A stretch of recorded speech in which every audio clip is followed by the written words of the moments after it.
Depuis plusieurs semaines, Bussy et particulièrement le secteur de la ZAC Gustave Eiffel, qui comprend maintenant de nombreux résidents avenue de l'Europe, sont confrontés à des nuisances sonores dues à des rodéos. Plusieurs véhicules impactent la tranquillité nocturne des Buxans-Georgiens. La question qui se pose est: que compte faire la municipalité pour remédier à cette situation qui s'avère dangereuse? Des aménagements sont-ils prévus et dans quel délai?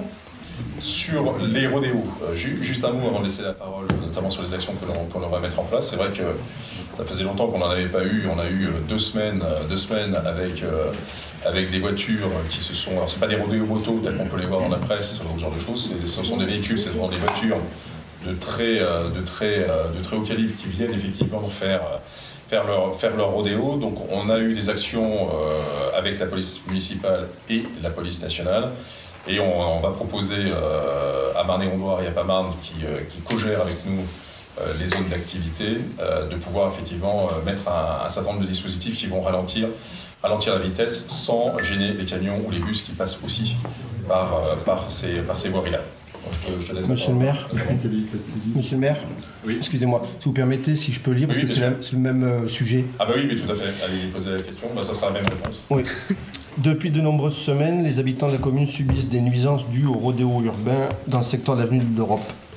Malgré les alertes faites par des administrés auprès de la mairie et de la police municipale, les rodéos perdurent. J'ai moi-même échangé avec des agents de la police municipale sur ce sujet. Au-delà des nuisances qui, bien évidemment, sont insupportables pour les riverains, la commune prend le risque d'avoir un accident tragique. Finalement, on a la même préoccupation. Quelles actions menez-vous pour faire disparaître ces rodéos et quels aménagements allez-vous réaliser en collaboration, vous l'avez dit, avec l'agglomération pour réduire la vitesse des véhicules? J'insiste aussi parce que on est quand même beaucoup de maires qui sommes confrontés à ce genre de difficultés. La pire des situations qui pour l'instant effectivement n'est pas arrivée sur Bussy, ce sont les rodéos de jeunes en moto sans casque, extrêmement dangereux pour eux-mêmes et pour les autres. Là on est sur une dimension qui est un peu différente, puisqu'on s'aperçoit quand même que ce sont des rodéos qui tournent sur plusieurs communes le même soir. Donc, qui arrivent par l'autoroute A4. Un soir, en rentrant de Paris, j'ai vu effectivement une 50aine de voitures qui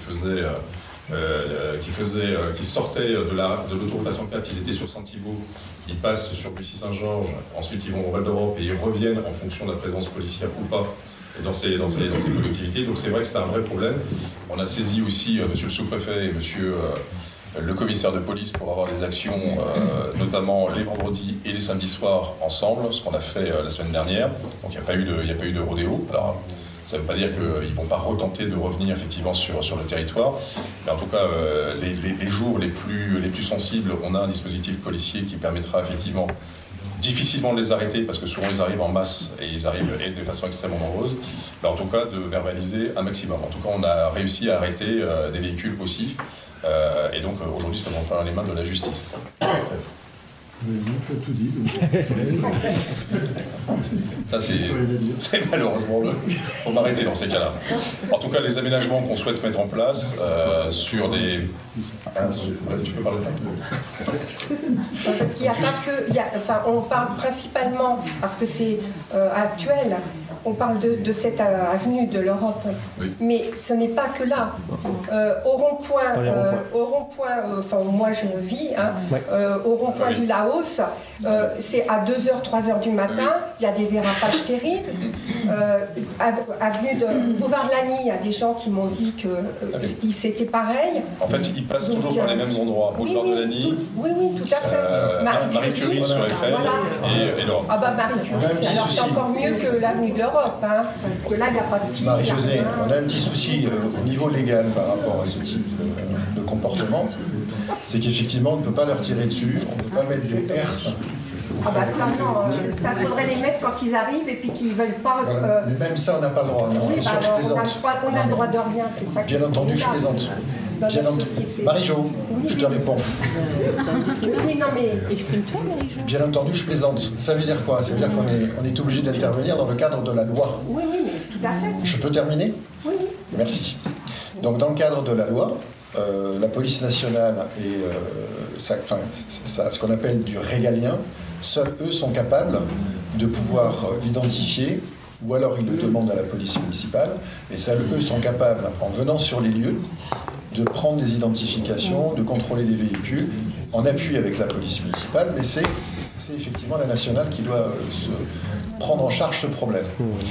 La nationale, on m'a expliqué, il y a grosso modo entre 3 et 4 véhicules de la BAC sur la semaine, avec des rotations, des gens qui partent en vacances, etc. Bon. Donc, quand ils sont sur d'autres opérations, ils ne sont pas disponibles, donc c'est nous qui le venons d'abord. D'abord, je voudrais remercier les gens qui préviennent la police municipale, c'est bien, parce que ce n'était pas forcément le cas avant, donc je les remercie. Au moins nous, ça nous permet, effectivement, avec la police nationale, de pouvoir mettre d'éventuels dispositifs en place. Mais, comme on le disait tout à l'heure, les gens passent. Ils arrivent d'un point A, ils vont à un point B, ils repartent sur un point C, et c'est très rapide. Donc le temps, effectivement, qu'on intervienne, parfois, il nous file entre les pattes.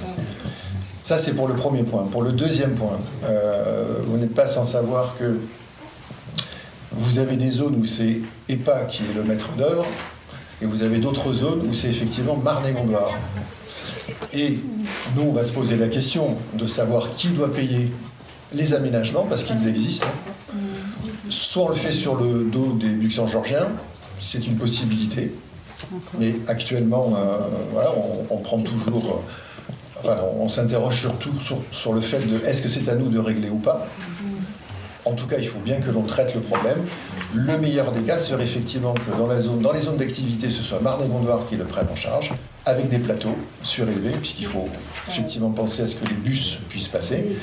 Et particulièrement sur Marie Curie, et sur une partie de l'avenue de l'Europe, c'est effectivement l'EPA. Donc les courriers sont à la signature du maire, pour qu'effectivement ces deux organismes puissent prendre en charge.